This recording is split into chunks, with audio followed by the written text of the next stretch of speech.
If you're wrestling with the challenge of managing your team and growing a healthy team to build a leadership pipeline, then this is the episode for you. I'm going to outline the four critical tasks which every serving director must complete. They must fulfill these tasks if they're going to do their role and their job of being that boost to your leadership pipeline.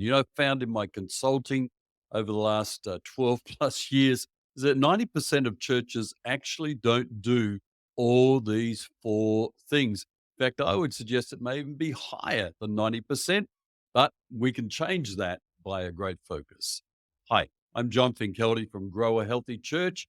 And in this episode, I'm going to help you understand and look at what are the four critical things that are vital for a serving director to accomplish. I'm going to give you one specific step that you can take right now to help you build a leadership pipeline. I'm going to help you understand also why those four things are vital. And I'm going to give you a simple task to kind of get you moving in regards to these four critical things. So, what are the four critical tasks, four critical essential things that a serving director must do? Well, number one is they need to analyze the volunteer involvement. Now, they don't need to be involved in every department of the church. They don't need to be recruiting everyone for every department of the church. No, that's too overwhelming. But they can take the 30,000-foot view, the macro view, the oversight, the overview of what's happening in all the departments and serving. People over involved? Are people burning out because they're on too many rosters or in too many departments? Are there some departments suffering because of a lack of volunteers and people serving in those areas? So that overview, macro viewpoint, I think is really important. The second critical task that a serving director must complete is to organize and lead and conduct the annual recruitment campaign. Now, in ongoing episodes, I'm going to unpack for you what an annual recruitment campaign looks like, give you lots of ideas and tips. Make sure you stay subscribed because the Build a Leadership Pipeline series will help you with very practical, not just concepts, but tips and strategies and tactics you can employ to run and organize an annual recruitment campaign. And it's a critical task that your serving director should do.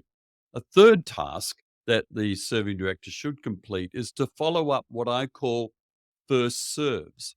Part of your recruiting people into serving should be an opportunity to take a role for what I call a test drive, to have a first serve, to have a go at something, to try something, maybe to kind of sit with the guy who does the sound on Sunday services and sit with him and just see, yeah, I think I've got a leaning towards this. I think I'd like to have a go at that.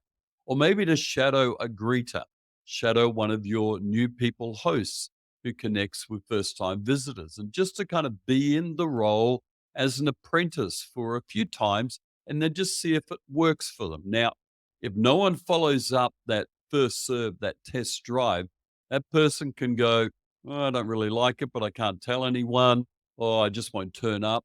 It becomes awkward, but a serving director can remove all that awkwardness, and with that personable relational capacity they've got, actually work with the new person and say, right, that one didn't work for you. Let's try you maybe helping out with the after service coffees. Maybe you've got a cafe.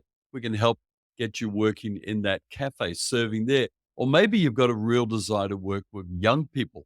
All right, let's kind of see what we need to do to set you into place for that. So I think this is a real crucial area because when people try something for the first time, they're nervous, they're uncertain. And what they need to be able to do is find someone like your serving director and say, you know what, I've really enjoyed that. Can I get some extra training for it? Or can I sign up for the roster? Or contrary to that, that doesn't work at all for me. Is there something else I can try? And you don't want people who are trying something for the first time just to drop out because it didn't work for them. A serving director can kind of help that churn rate lower so you don't have people dropping out.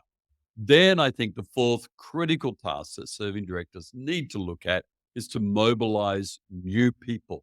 When new people come into your church, they're fresh to the life of the church.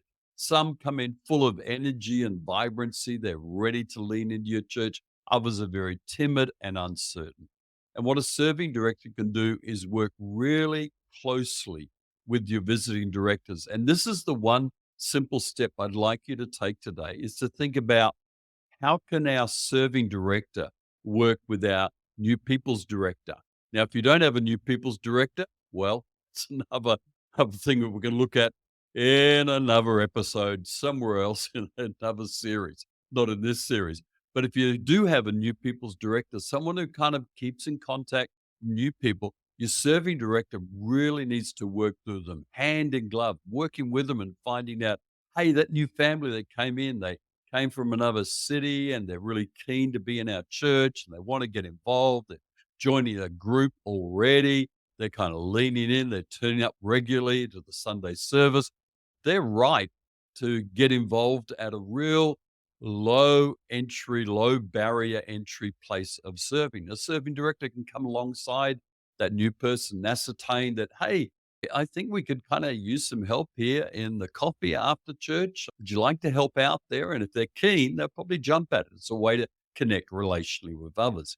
However, if they're timid or they've been hurt in their previous church, they're very uncertain, serving director can reassure them and say, look, enjoy, get into a small group, come Sundays, build some relationships, take your time. There's no rush. You don't need to be serving at this stage. A serving director can really mobilize new people into a place that's appropriate and relevant for them. So, that simple, small step I'd like you to take is think about how your serving director and your new people's director get involved with one another and help one another and really add some synergy there.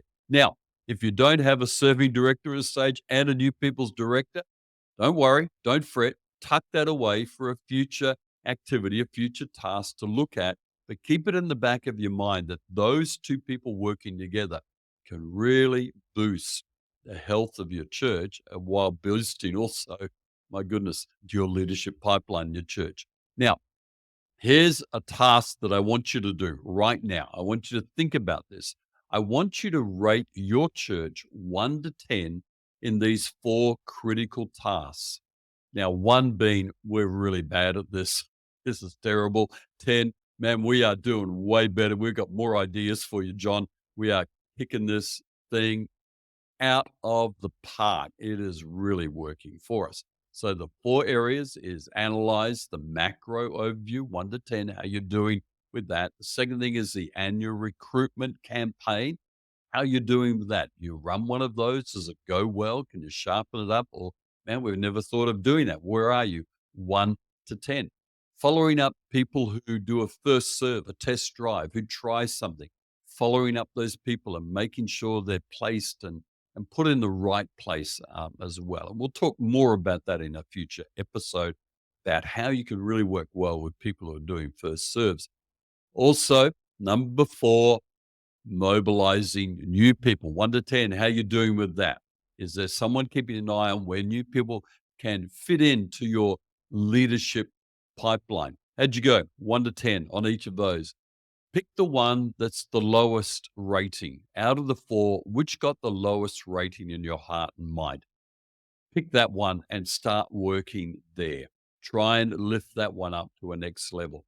Now, again, take some small steps, some baby steps, if you like, with it.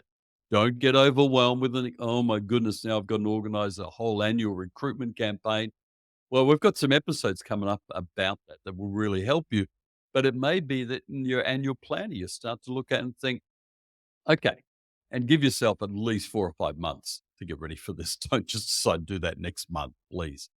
But to kind of go, okay, I'll get that on the calendar and we'll gradually work our way there. And we'll do it maybe at first year, it'll be just simple and easy, great, and we'll boost it up over the next few years. So start simple. Don't overwhelm yourself, especially pastors. You got enough on your plate already. No need to overwhelm yourself by adding things to your plate, but analyze, rate, and then take action. Thanks for joining me in this episode. Look forward to seeing you soon in the next episode. God bless you.